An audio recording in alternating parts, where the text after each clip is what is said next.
Unsure of your dream? Study abroad destination? Clear your doubts. Videsh Consult. Call 9676502888.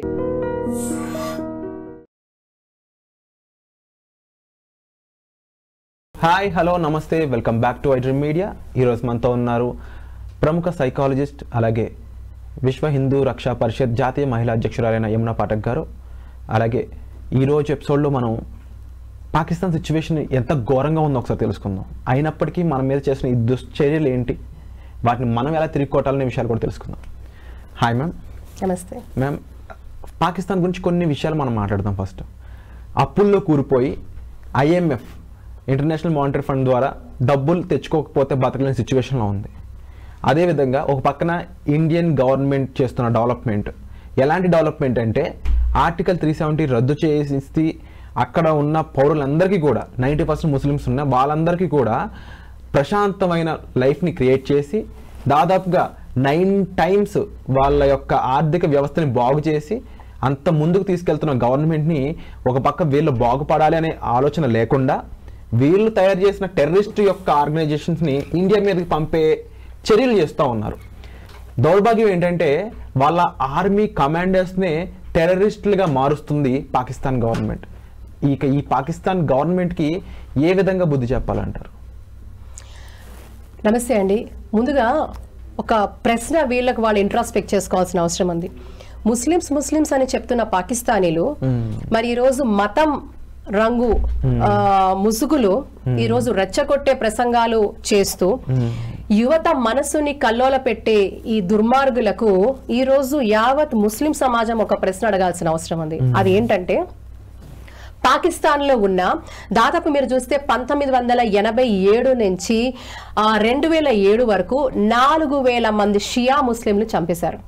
4,000 మంది షియా Muslims ని చంపేశారు. Okay, and మళ్ళీ 2008 నుంచి latest వరకు కూడా కొన్ని వేల మంది షియా ముస్లింలను, కొద్ది శాతం సున్నీ ముస్లింలను, అలాగే సూఫీలను, అలాగే బారెల్వీస్ ను వీళ్ళు చంపేశారు. సొంత ముస్లిం సమాజంలో ఉన్న సొంత ముస్లింలను వీళ్ళు చంపేశారు. ఎందుకు చంపబడ్డారు? వీళ్ళని ఉగ్రవాదులు ఎందుకు చంపారు? లేకపోతే వీళ్ళు చంపారా, వీళ్ళు చంపించారా, ఉగ్రవాదులు చంపారా? మరి ఈరోజు ముస్లింల మీద అంత ప్రేమ ఉన్న వాళ్ళు కొన్ని వేల హత్యలు 87 నుంచి ఈ రోజు వరకు ఇలాగా అక్కడున్న అనేక సెక్ట్స్ లో ఉన్న ముస్లింలను వీళ్ళు ఎందుకు చంపబడ్డారు అనే దాని మీద ఎందుకు వీళ్ళు విశ్లేషణ చేసుకోరు? ఎందుకు జరగటం లేదు? ఇప్పుడు అనేక ముస్లిం దేశాలు ఉన్నాయి కదా, మరి ఈరోజు ఇంటర్నల్ కాన్ఫ్లిక్ట్స్ మనం ఎన్ని దేశాల్లో చూస్తున్నాం? నాకు తెలిసి ఇంకొక ప్రశ్న, భారతదేశ పార్టీషన్ అయిన తర్వాత 1947 పార్టీషన్ అయిన తర్వాత, ఇండియా పాకిస్తాన్ పార్టీషన్ అయిన తర్వాత కొద్ది శాతం హిందువులు అక్కడే ఉన్న వాళ్ళు అక్కడ ఉండిపోయినారు. వచ్చిన వాళ్ళు వచ్చేసారు, ఉన్న వాళ్ళు ఉండిపోయినారు. ఆ రోజు జరిగిన ఒక ధమరకాండ మనం చూసాం, ఎప్పటికీ కూడా మర్చిపోలేం. చరిత్ర పుటమిలోకి వెళ్తే ఆ రక్తపు చరిత్ర మనం మర్చిపోలేం. అప్పుడు జరిగిన దౌర్జన్యాలు ఏంటేంటో అందరికీ తెలిసిన పరిస్థితి. సో ఆ రోజు పాకిస్తాన్లో ఉన్న హిందువుల సంఖ్య ఎంత, ఈ రోజు పాకిస్తాన్లో ఉన్న హిందువుల సంఖ్య ఎంత? మొదటి ప్రశ్న. 2, ఆ రోజు పార్టీషన్ తర్వాత భారత భూభాగంలో ఉన్న మైనారిటీస్ గా చెప్పబడుతున్న ముస్లింల సంఖ్య ఎంత? ఈ రోజు భారతదేశంలో ముస్లిం జనాభా సంఖ్య ఎంత? ఈ రెండు మీరు చూస్తే ఆ రోజు హిందువులు ఉన్న సంఖ్య, ఈ రోజు 1% కూడా హిందువులు లేరండి పాకిస్తాన్ లో. కొంతమందిని చంపేశారు నిర్దాక్షిణ్యంగా, లేదా వాళ్ళ మతం మార్చారు. ఉన్న వాళ్ళు చాలా తక్కువ మంది, less than 1% ఉన్నారు ఈ రోజు హిందువులు. వాళ్ళకి ఏ స్వేచ్ఛ లేదు, ఏ పురోగతి లేదు. వీళ్ళకి సెక్యులరిజం అని పెట్టుకున్న సెక్యులర్ స్పిరిట్ లేదు. ఒకటి అది అక్కడ భాగం. అక్కడ పాకిస్తాన్ గురించి. ఈరోజు భారతదేశం తీసుకుంటే, భారతదేశంలో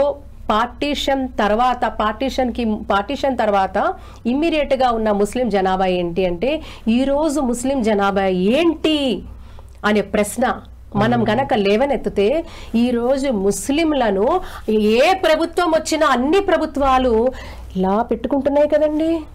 మాట్లాడే స్వేచ్ఛ ఉంది కదండి, పోరాటం చేసే హక్కు ఉంది కదండి. ఈరోజు వాళ్ళకున్న వెల్ఫేర్ స్కీమ్స్ ఏంటండి, రిజర్వేషన్లు ఏంటండి? ఇచ్చారా మీరు హిందువులకి పాకిస్తాన్లో రిజర్వేషన్లు? ఇచ్చారా వాళ్ళకి స్వేచ్ఛ? మాట్లాడే హక్కు ఉందా? వాళ్ళ జీవితం బతికే హక్కు వాళ్ళకి ఇచ్చారా? ఎక్కడుందండి నైతిక విలువ అక్కడ? ఈ రోజు భారతదేశంలో ఉన్న ముస్లింలు ఎంత హాయిగా ఉన్నారు, ఎంత హ్యాపీగా ఉన్నారు. ప్రపంచ దేశాలన్నీ చూడండి, ఈ రోజు భారతదేశంలో ముస్లిం జనాభా అనుభవిస్తున్న ప్రతి స్వేచ్ఛ, రిజర్వేషన్, వారికి ఉండే ప్రతి హక్కు, అన్ని హక్కులు with equal rights, rather more voice, more rights ఈ రోజు వాళ్ళకు ఉంది. ఏ ప్రభుత్వం వచ్చినా కూడా వాళ్ళని చక్కగా హ్యాపీగా వాళ్ళని భద్రంగా చూసుకుంటున్నారు కదండి, హ్యాపీగా భద్రంగా చూసుకుంటున్నారు కదా, జాగ్రత్తగా చూసుకుంటున్నారు కదా. మరి ఇదే జాగ్రత్త అక్కడున్న మైనారిటీలో ఉన్న హిందువులకి ఎందుకు లేదు పాకిస్తాన్లో? ఇది ఎప్పుడైనా ఎవరైనా పౌర సమాజం, ఇంతమంది ఇస్లాం పౌర సమాజం ఎప్పుడైనా అడిగిందా అండి? ఎందుకండి హిందువులకు అంత అన్యాయం చేస్తున్నారు? మరి ఇక్కడ మేము ముస్లింలు ఉన్నాం, ఎంత హ్యాపీగా ఉన్నాం, మాకు అంతా ఉంది, మాకు పోస్టులు ఎలక్షన్లో పోటీ చేస్తారు, నెగ్గుతారు, గెలుస్తారు, ప్రెసిడెంట్ ఆఫ్ ఇండియా కూడా అయ్యారు కదండి.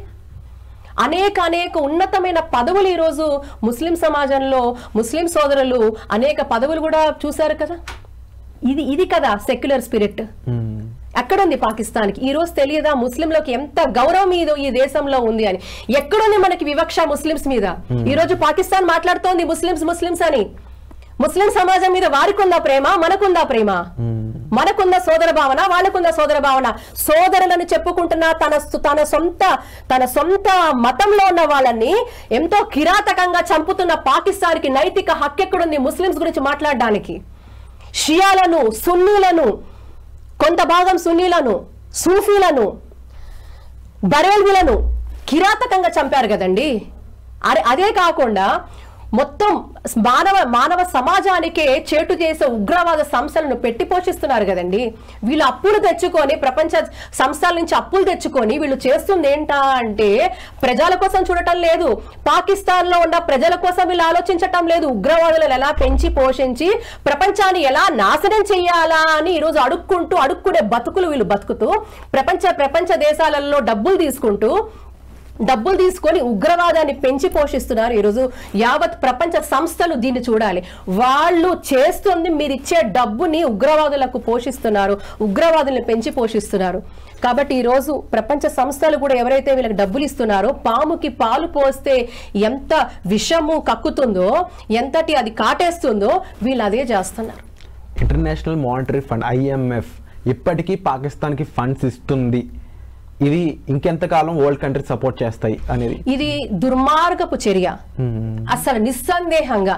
అందుకే అంటున్నాను, ఎవరైతే పాముకు పాలు పోసి వాళ్ళు పెంచుతున్నారో అది తప్పకుండా అది విషసర్పము, విషాన్నే కక్కుతుంది కానీ అమృతాన్ని చిందించదు. ఇది వాళ్ళకి తెలిసే రోజు తొందరలో వస్తుంది. కానీ ఆ తెలిసే రోజు it should not be too late. ఎందుకంటే వాళ్ళు పెంచి పోషిస్తుంది ఉగ్రవాదాన్ని.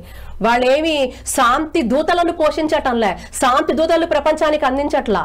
వాళ్ళు అందిస్తుంది ఉగ్రవాదుల్ని, మనుషుల్ని అతి కిరాతకంగా, అతి దుర్మార్గంగా, నిర్మానుషంగా, నిర్దాక్షిణ్యంగా ఊచకోత కోసే ఈ యొక్క మతోన్మాదులను వాళ్ళు పెంచి పోషిస్తున్నారు.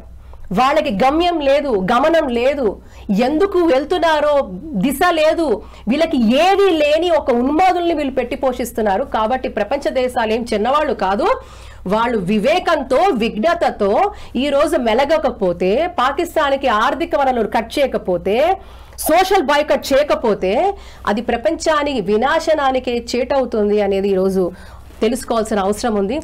ఆ పరిణామంలోనే భారత్ చేసే ప్రతి ప్రయత్నం కూడా, ఈ రోజు కూడా వీళ్ళు చేస్తుంది ఏంటి, పాకిస్తాన్ కూడా చేస్తుంది ఏంటి, ఏదో రకంగా డిస్టర్బ్ చేయాలి. భారతదేశంలో ఉన్న సోషల్ ఫ్యాబ్రిక్ ని దెబ్బతీయాలి. భారతీయులు ఎవరు దెబ్బతీయలేరు. బ్రిటిష్ ఇప్పుడు ఇంతకు ముందు కూడా వచ్చిన వాళ్ళు కూడా భారతదేశంలో ఎవరిని ఏమి చేయలేరు. ఎందుకంటే ఆ ఇంటిగ్రిటీ అలాంటిది. ఈ రోజు ఈ భిన్నత్వంలో ఏకత్వాన్ని పూర్తిగా కూడా తీసేయాలి అనే ఒక దుష్ప్రయత్నంలో భాగంగా ఈ రోజు మతాన్ని వాళ్ళు తీసుకొస్తున్నారు. కాబట్టి ఈ రోజు నేను ఒకటే అంటున్నా, భారతదేశంలో ఉన్న ముస్లిం సోదరులందరూ కూడా, మీరందరూ కూడా ఈరోజు మనం భారతీయ ముస్లింలు, మనం ముస్లిం తర్వాత ముందు మనం దేశభక్తులుగా మెలగాల్సిన అవసరం ఉంది. ఈ రోజు హిందువులైనా ముస్లింలైనా ఒక సహనంతో దేశభక్తి మాత్రమే మాకు ప్రధానం అనే ఒక అంశంతో గనక ముందుకు వెళ్ళకపోతే ఇది చాలా చెడు పరిణామం. ఈ రోజు అది చేయకూడదు. ఈ రోజు మనం ఇచ్చే ఒక కాన్ఫిడెన్సే అక్కడ మన త్రివిధ దళాలు ఉన్నాయి. త్రివిధ దళాల్లో కూడా చాలా మంది కూడా అందులో ముస్లిమ్స్ ఉన్నారండి, క్రిస్టియన్స్ ఉన్నారండి, అన్ని మతాల వాళ్ళు ఉన్నారండి, అన్ని కులాల వారు ఉన్నారండి. వాళ్ళకి కులము లేదు, మతము లేదు, కేవలం దేశము మాత్రమే వాళ్ళ ప్రాణము, వాళ్ళ ఊపిరి. కాబట్టి ఇది మనం నేర్చుకోవాలి. ఎప్పుడైతే కూడా మనం ఒక్కసారి త్రివిధ దళానికి వెళ్తే వాళ్ళు అంటారు మాకు కులం లేదు, మతం లేదు, మాకు మా దేశమే మా కులం, మా దేశమే మతం, మా మానవత్వమే మా అభిమతము, దేశ భద్రతే మా మతము, దేశమే అన్నీ అంటారు వాళ్ళు. అలాంటిది మనం కూడా నేర్చుకోవాలి, అలవర్చుకోవాలి. కాబట్టి ఈ విద్వేషాలన్నీ కూడా తొలగించి ఒక భారతీయతతో, దేశభక్తితో ఆ భారత మాత కోసం మనం అందరం పనిచేస్తామని అటు ముస్లిమ్స్ కావచ్చు, హిందూస్ కావచ్చు, ఇంకా ఎవరైనా కావచ్చు, మతం తర్వాత మనం దేశం మొదట అనే ఒక లక్ష్యంతో ముందుకెళ్దాం. పాకిస్తాన్ చేసే ప్రతి దుశ్చర్యాన్ని తిప్పికొడదాం భారతీయులుగా, మతంతో కాదు, దేశభక్తితో. ఇకనైనా మన మిత్రులు ఎవరు, శత్రువులు ఎవరు అనేది తెలుసుకోవడానికి ఇలాంటి పరిణామాలు ఎన్నో కూడా ఒక ఎగ్జాంపుల్గా ఉండిపోతున్నాయి. అండ్ మ్యామ్ ఇచ్చిన అనాలిసిస్ మీరు అబ్జర్వ్ చేసినా కూడా ఎవరు మన నష్టాన్ని కోరుకుంటున్నారో వాళ్ళు తప్పకుండా మన శత్రువులు తప్ప మన మిత్రులు కాదు. జస్ట్ వాళ్ళ నోట్ల నుంచి వచ్చే ఒక మాట బట్టి మీరు చూసినట్లయితే వాళ్ళ అబద్ధాలు ఏంటో మీకు క్లియర్గా అర్థమవుతాయి. సో ఇక పాకిస్తాన్ చేస్తున్న ఈ దుశ్చర్యలు అనేవి ఈ పహల్గామ్ అటాక్తో కంప్లీట్గా ఆగిపోవాలి, వాళ్ళని పూర్తిగా ఆపేయాలి అని చెప్పేసి ఇండియన్ గవర్నమెంట్ అయితే ప్రతి ఒక్క ఇండియన్ పౌరుడు కూడా కోరుకుంటున్నాడు. సో ఇలాంటి ఎన్నో ఒక రెవల్యూషన్ ఇన్ఫర్మేషన్ మాకు ఇచ్చినందుకు కూడా థ్యాంక్ యూ సో మచ్.